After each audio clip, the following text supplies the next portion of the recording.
During the late 80s and 90s, I used to drive taxi. Many artists in Canada, and probably here in Brazil, have to do different work as they develop their craft.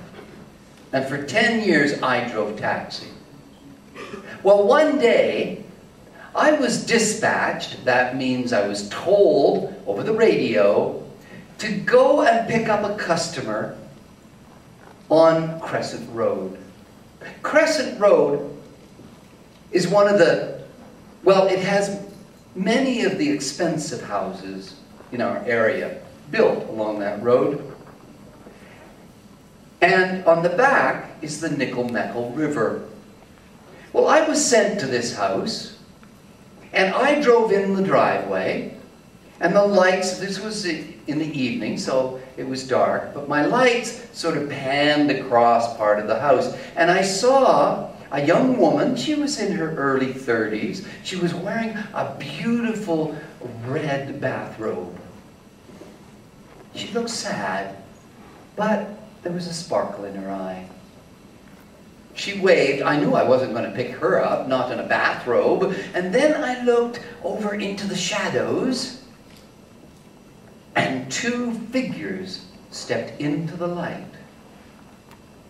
A man and a woman with no clothes on. They were naked, except he wore a red towel around his waist, and she wore a matching red towel, a big long one, fixed up and tied.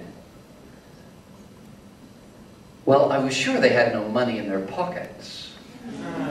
I wondered, how am I going to be paid? The woman got in the back seat. The young man got in beside me. I picked up my radio. I said, "Dispatch, I have two people dressed in towels and no collateral. What do I do?" Well, the dispatcher was very quick. He said, "Take one of the towels." Well, being a young man at the time, I naturally looked over my shoulder at the young woman, but the young man said, "Oh, take mine." "Oh, no, please. No, leave yours on, please." "Yes, yeah, that's right, yeah." "But do me a favor," I said.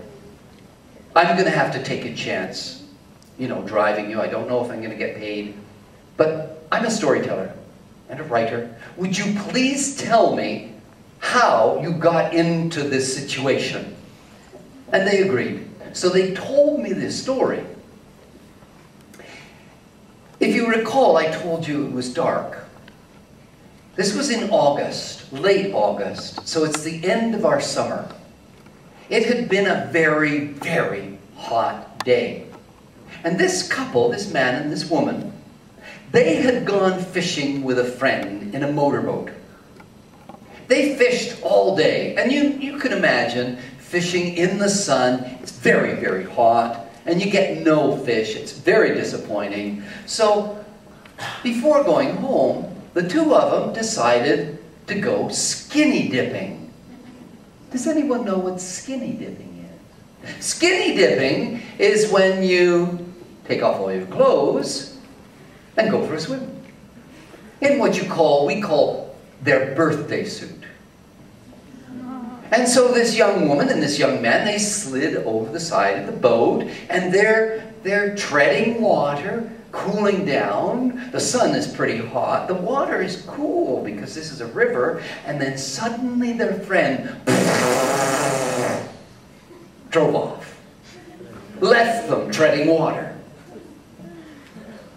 Now, it wasn't too long before they were starting to get cold. It wasn't too long after that that the sun began to set, and then it got dark. They're out in a river with no clothes, no way to get home. What are they going to do?